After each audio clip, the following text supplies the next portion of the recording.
ఇంకోటి కూడా భారతీయ జనతా పార్టీ చెప్తుంది అంటే మేము పనిచేసిన ఈ 10 సంవత్సరాలు ఉన్నారు, ఇప్పుడు థర్డ్ టైం కూడా అయ్యారు కాబట్టి మా టైంలో ఆర్టికల్ 370 అవ్వచ్చు, లేకపోతే రామ జన్మభూమి లాంటి ఎప్పటికీ కాంగ్రెస్ పార్టీ ముందుకెళ్ళలేని వాటన్నిటిని కూడా చాలా ఈజీగా మేము పరిష్కరించాము అని చెప్తున్నారు. దాంతోపాటు చాలా వాళ్ళు కూడా చెప్పుకుంటుంది కుంభమేళ అవ్వచ్చు, రకరకాలుగా. అంటే మీ ఖర్గే గారు కూడా అన్నారు అక్కడ మునిగితే అంత పేదరికం పోతుందా అని కూడా ఆయన మాట్లాడిన పరిస్థితి.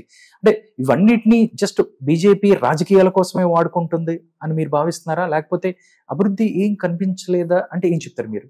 డెఫినెట్ గా భారతీయ జనతా పార్టీ అనేటువంటిది హిందుత్వ ఎజెండాతోటే వెళ్తున్నటువంటి పార్టీ.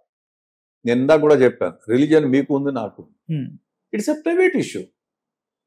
ఇప్పుడు వాళ్ళు ఏం చెప్తున్నారు, 60 కోట్ల మంది స్నానం చేశారని చెప్తున్నారు, అంతే కదా?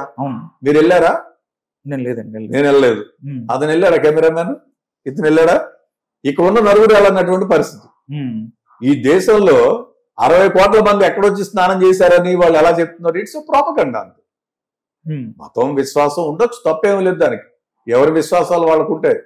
కానీ హైప్ చేసి చూపించేటువంటి ధోరణి ఎక్కువైంది. ఓకే.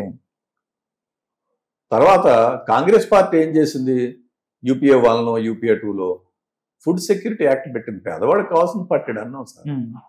పట్టెడు అన్నం తర్వాత కదా, if you are so hungry, మీకు కావాల్సిందంటే అన్నం కావాలి, విద్య కావాలి, సమాజంలో ఏం జరుగుతుందో తెలియాలి, right to information. Food security act, NREGS parliament లో చెప్పాడు, ఉపాధి హామీ పథకం వీళ్ళు దోచుకోవడానికి పెట్టిందని చెప్పారు కదా నరేంద్ర మోడీ గారి. తప్పు ఎత్తేమనంటే మరి ఇప్పటివరకు ఎందుకు ఎత్తలేపాడు?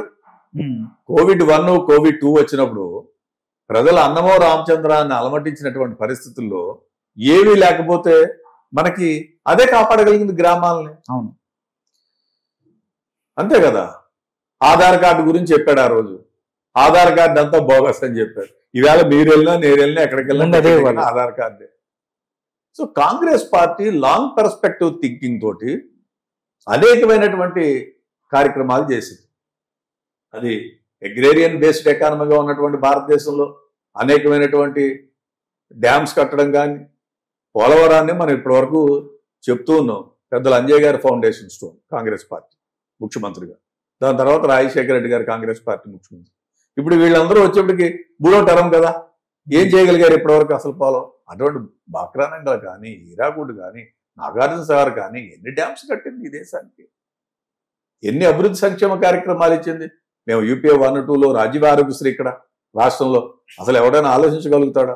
రాజీవ్ ఆరోగ్యశ్రీ కానీ, అంబులెన్స్ సర్వీసెస్ కానీ, 108 కానీ, పేదలకు అనేకమైనటువంటి సంక్షేమ పథకాలు కానీ, ఇవన్నీ కాంగ్రెస్ పార్టీ. పబ్లిక్ డిస్ట్రిబ్యూషన్ సిస్టమ్ని పీడిఎస్ అనేటువంటిది తీసుకుని వచ్చి తద్వారా రేషన్ షాపులు పెట్టి పేదవాళ్ళందరికీ ఇవ్వాలనేటువంటిది కానీ, ఇవన్నీ కాంగ్రెస్ పార్టీ చేసింది. ఆర్టికల్ 370 అనేటువంటి అంశం కానీ, ఇతర అంశాలు ఏవైతే ఉన్నాయో అది ఆవేళ ఉన్నటువంటి పరిస్థితుల్లో నెహ్రూ గారు కానీ, ఆవేళ ఉన్నటువంటి పరిస్థితుల్లో ప్రభుత్వాలు తీసుకున్నటువంటి నిర్ణయాలు.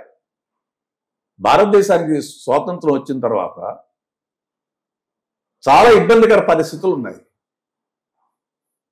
మత వైషమ్యాలు ఉన్నాయి, డిస్ప్యూట్స్ ఉన్నాయి, అవన్నీ డిబేటబుల్. సో దాన్ని చేయడం వల్ల మా ఊర్లో కోనసీమలో సముద్రం దగ్గర అమలాపురం పక్క ఉన్న పేదవాడి కడుపు నిండినదిగా.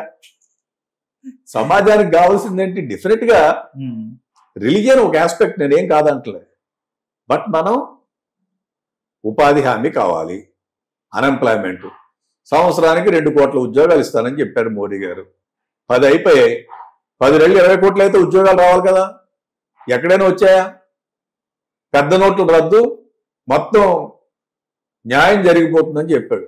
నిన్న కూడా మనకి ఇక్కడెక్కడో పాత నోట్లు పట్టుకున్నామండి, మారుస్తున్న దొంగలు అని చెప్పి టీవీలో వస్తుంది. అసలు ఏం జరిగింది? దాని వల్ల రిజర్వ్ బ్యాంక్ ఆఫ్ ఇండియా చెప్పింది మొత్తం డబ్బులు వచ్చేసాయి. బ్లాక్ మనీ తెప్పిస్తున్నారు కదా, బ్లాక్ మనీ అన్నారు. 15 ఒక్కొక్కటి అకౌంట్ లో డబ్బులు వేస్తా అన్నారు. మన వాళ్ళు మొబైల్ పట్టుకుని రెడీగా ఉన్నారు. అన్ని ఫైలే.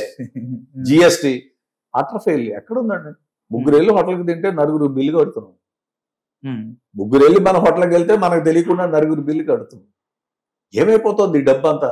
Still government of India deficit లోనే ఉంది, స్టేట్ గవర్నమెంట్లు అనే డిఫిసిట్ లోనే ఉంది.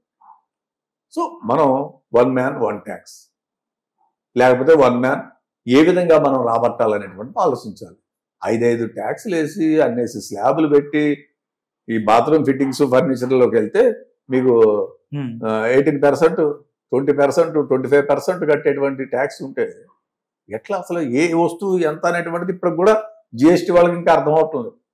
సో వాళ్ళు తీసుకున్నటువంటి విధానపరమైనటువంటి నిర్ణయాలు అన్ని కూడా ఫెయిల్ అయినటువంటి పరిస్థితి భారతీయ జనతా పార్టీ. పెద్ద నోట్లు రద్దు పోయింది, demonetisation is a big failure, GST is a big failure, తర్వాత ఆర్థికంగా తీసుకునేటువంటి నిర్ణయాలన్నీ కూడా బిగ్ ఫెయిల్యూర్. వీటిలన్నింటినీ దృష్టిలో పెట్టుకుని ప్రజలు జనరంజకమైనటువంటి పాలన, కాంగ్రెస్ పార్టీ యూజర్ ఫ్రెండ్లీ, ప్రజలు మన్మోహన్ సింగ్ గారు ఉన్నా, పివి నరసింహరావు గారు ఉన్నా, అంతకుముందు చేసినటువంటి ప్రధానమంత్రులు రాజీవ్ గాంధీ గారు ఉన్నా, అప్పుడే చెప్పారు రాజీవ్ గాంధీ వచ్చాక కంప్యూటర్లు పెట్టారు, ఇంక మనకు ఉద్యోగాలు ఉండదు. ఈవేళ కంప్యూటరే కదా మనకు ఉద్యోగం ప్రపంచవ్యాప్తంగా, అందరూ వాటి మీద పనిచేస్తున్నారు. ఈవేళ ప్రతి మనిషి 2 ఫోన్లు పెట్టుకున్నారంటే రాజీవ్ గాంధీ గారే కదా. టెక్నాలజికల్ శ్యాంపెట్రావు గారిని తీసుకుని వచ్చి టెలిఫోన్స్ లో విప్లవాత్మకమైనటువంటి మార్పులు తీసుకొచ్చారు. అప్పుడు ఒక ఫోన్ కట్టాలంటే 30,000, 40,000 బ్లాక్ లో కొనుక్కునేటువంటి పరిస్థితి. ఈ రోజు దేశంలో ఉన్న అందరికీ 2 ఫోన్లు, కంప్యూటర్ సాయం తీసుకొచ్చారు. ఎడ్యుకేషన్ ఇన్స్టిట్యూషన్స్ కాంగ్రెస్ పెట్టింది, ఐఐటీలు కాంగ్రెస్ పెట్టింది, ఐఐఎంలు కాంగ్రెస్ పెట్టింది, Indian institute of science Congress పెట్టింది, ఇన్ని యూనివర్సిటీస్ కాంగ్రెస్ పెట్టింది, ఇన్ని మెడికల్ కాలేజీలను కాంగ్రెస్ పెట్టింది. భారతీయ జనతా పార్టీ ఏం చేసింది అభివృద్ధి అంటే? అంబానీ, అదానీ, ఓన్లీ ఇద్దరు కోసం ఇద్దరు పనిచేసేటువంటి పరిస్థితి. సమాజంలో ఎప్పుడూ కూడా కాంపిటీషన్ ఉండాలి. మోనోపోలీ అయిపోయి ఈ దేశంలో ఉన్నటువంటి ఎయిర్పోర్ట్స్ అన్ని ఆయనకి ఇచ్చేసి, రోడ్లన్నీ ఒక ఆయనకి ఇచ్చేసి, సీపోర్ట్లన్నీ ఒక ఆయనకి ఇచ్చేసి ఏమైపోతుంది దేశం? What is the difference between east India company and this party? Monopoly అనేటువంటిది ఎప్పుడైనా కూడా ప్రజాస్వామ్యంలో మంచిది కాదు.